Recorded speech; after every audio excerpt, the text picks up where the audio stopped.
que en general la actividad política en México no da más que para estar así como estás tú. Yo no estoy de acuerdo, pero creo que habría que añadirle a nuestro descontento un matiz que no es menor. Yo sostengo, lo he dicho muchas veces, lo digo cada vez que puedo, yo creo que el problema que nosotros tenemos en México es que los que consumimos el producto lo seguimos comprando. La actividad política, la clase política mexicana es tan mala como la Liga Mexicana de Fútbol. La Liga Mexicana de Fútbol es carísima. Los jugadores ganan millonadas, ¿sí? Eh, Ir a un estadio de fútbol es caro, las camisetas de los equipos, si quieres comprar la buena, ¿verdad? Pues es cara. Y el espectáculo es muy malo. El espectáculo de la Son Liga los Mexicana señoritos que se la pasan en el suelo, que les dolió esto y se tiran, o sea, se la no, pasan pero además, muy, digamos, hay muy equipos que se endebles. dedican a medrar con los marcadores, que no realmente hacen un juego que busque eh, la ofensiva de manera permanente, que haya un buen espectáculo. Los dueños de los equipos que son sobre todo las televisoras, lo que les importa es que fulanito que luego anuncia las papitas o anuncia las hamburguesas o los refrescos, esté en la cancha, que sea el que le pongan los balones. Entonces tenemos un muy mal espectáculo en la Liga Mexicana de Fútbol. Pero ¿por qué no lo cambian los dueños de la Liga Mexicana de Fútbol? Pues porque nosotros seguimos viendo los partidos por la televisión, seguimos comprando las camisetas, seguimos llenando los estadios, seguimos consumiendo ese producto que es malo, ¿sí? Y entonces, ¿por qué se van a esforzar los dueños de los equipos de fútbol en mejorar el espectáculo? ¿Tú te acuerdas cuántos años tardaron en cambiar este absurdo modelo de los grupos y que los dos mejores equipos de cada grupo pasaban a la liguilla y eso hacía que de repente el equipo que había quedado en En- sexto lugar en a veces hasta el octavo así es, o sea, ganan. no estaba y era el del doceavo ¿Mm? el que pasaba y luego llegamos un día al exceso, que eso ya de plano yo, como tú, así dije, apago la no vuelvo a ver un partido de fútbol. Eh, Llegamos al extremo y mi amigo Alejandro Gómez Millán me va a odiar por esto, pero lo tengo que decir. Llegamos al extremo de que un equipo en el mismo partido en el que se salvó de ir a segunda división, pasó a la liguilla y luego ganó el campeonato, que fue el Santos. Entonces, esa es una cosa lamentable, pero que sigue existiendo porque nosotros seguimos consumiendo el producto. Pues me parece que la política es exactamente lo mismo. ¿Sí? Es todo esto que acabas tú de decir, no hay que agregarle nada, es crear un buen retrato, pero nosotros lo seguimos votando, nosotros Lo permitimos. lo seguimos manteniendo, ¿sí? Lo seguimos alimentando. Entonces, sí creo que tienes razón de estar enojado, molesto, decepcionado, harto, ¿sí? Pero creo también que hace falta que los ciudadanos veamos que quizá la solución es más simple de lo que creemos y está en Sí. nuestras manos, ¿sí? Está en nuestras manos, porque el problema de los partidos políticos es que nosotros seguimos comprando su mercancía caduca, rancia, insípida, mal presentada, mal envuelta, echada a perder en muchas ocasiones. Ese es el problema desde mi punto de vista. Fíjate que desgraciadamente sí. Una forma es ahora sí ir a votarlos el día de la votación. Pero el grueso de la población, Carlos, está entre los 19 y 29 años. Es el grueso de la población del padrón electoral aquí y en todo México. Y el 54% son mujeres.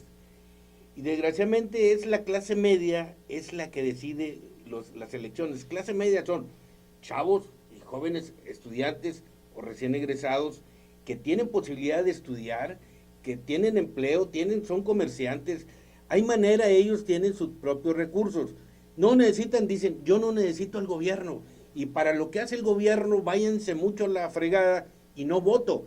Ellos con eso, ellos pagan o se la cobran a los gobiernos el no ir a votar.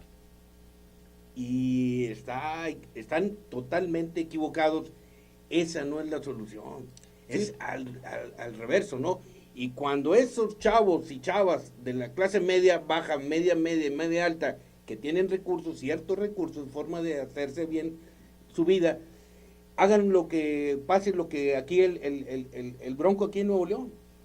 a través de las redes les calentó las vísceras, les calentó la cabeza de que él era la solución, iba a acabar con la corrupción, iba a meter al bote a ese gobernador que se le ha pelado, no ha podido con Medina, pero ahorita yo lo veo, dijo, bueno, lo logró, calentó a la racita, fueron a votar y no utilizó muchos recursos, ni con medios ni nada, o sea, puras redes, yo los voy a meter al bote, los voy a meter al bote, y ahí se anda todavía carcajando Medina, como que es una broma, le mete una acusación y a un amparo, otra acusación, y es un show. Entonces creo que ya la raza con ya la experiencia de aquí el Bronco dice, no, váyanse mucho a la fregada, yo no voy a votar. Pero ahí está el secreto, Javier, justamente lo que acabas de decir. Mira, con ese diagnóstico que ya tú has hecho y que has sido muy apasionado con el FOA. en exponerlo, yo te diría, pues sí, yo creo que tienes razón. Da lo mismo a cuál elijamos, ¿eh? O sea, no importa, podemos elegir al que sea, ¿sí? Porque el asunto es que no hay uno que tú puedas decir, este me convence porque es honesto, tiene una trayectoria limpia, tiene autoridad moral para decir las cosas. Cada uno tiene cosas positivas y negativas. Y creo que ninguno es así como el que todos desearíamos que estuviera en el gobierno. Pero entonces, si le cambiamos un poco el switch, podemos llegar a la conclusión de que hay que ir a votar porque está bien, yo creo que es bueno, es útil, necesario, es importante que vayamos el día de la jornada electoral a la casilla que nos toca y que votemos por un partido político o que anulemos nuestro voto si queremos, pero que vayamos.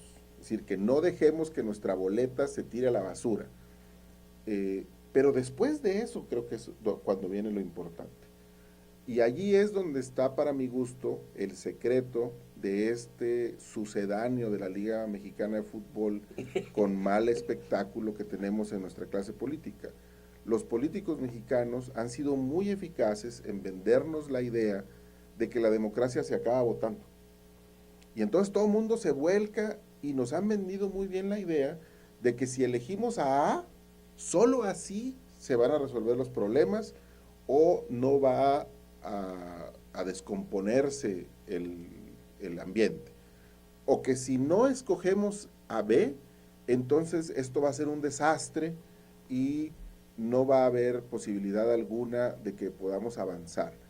Esa es una idea que explota muy bien López Obrador, por ejemplo, y hay mucha gente que cree que este país no va a cambiar hasta que López Obrador sea presidente. Pues es falso, es mentira. Los hombres providenciales o las mujeres providenciales es la peor de todas las mercancías que le hemos comprado a los políticos. Sí, necesitamos políticos profesionales, ¿sí? Necesitamos que igual que hay médicos, periodistas, arquitectos, ingenieros, cocineros, haya gente que decida dedicarse a la política y que diga, mi vida profesional va a ser en la política, el servicio público es lo mío, yo me voy a dedicar a eso. Necesitamos gente que una carrera profesional. Sí, claro, necesitamos gente que se dedique profesionalmente a eso, ¿sí? Es una muy mala idea eso de que no, es que están ahí, se perpetúan en el poder. Sí, sí es cierto. como está el panorama, sí, pero como cualquier profesión, la política requiere de procesos de maduración y de curvas de aprendizaje que deben tener, porque lo peor que nos puede pasar es poner a un improvisado que no tiene la menor idea de cómo funciona el sector público y entonces va a cometer peores errores que los políticos profesionales corruptos que hemos tenido. Entonces, el asunto, pues, es que nosotros lo que tendríamos que hacer, lo que tendríamos que mejorar en nuestra actitud, es que después de ir a votar nos decidamos a vigilar a nuestros gobernantes todos los días, a no darles un momento de respiro, de pedirles información de todo lo que hacen, de cómo lo hacen, de presionarlos para que, así como yo creo que esta es una de las mejores cosas que ha dicho Guadiana, es esto de que 10 años de las declaraciones patrimoniales, a ver, ¿de dónde ha sacado usted su dinero? Así es.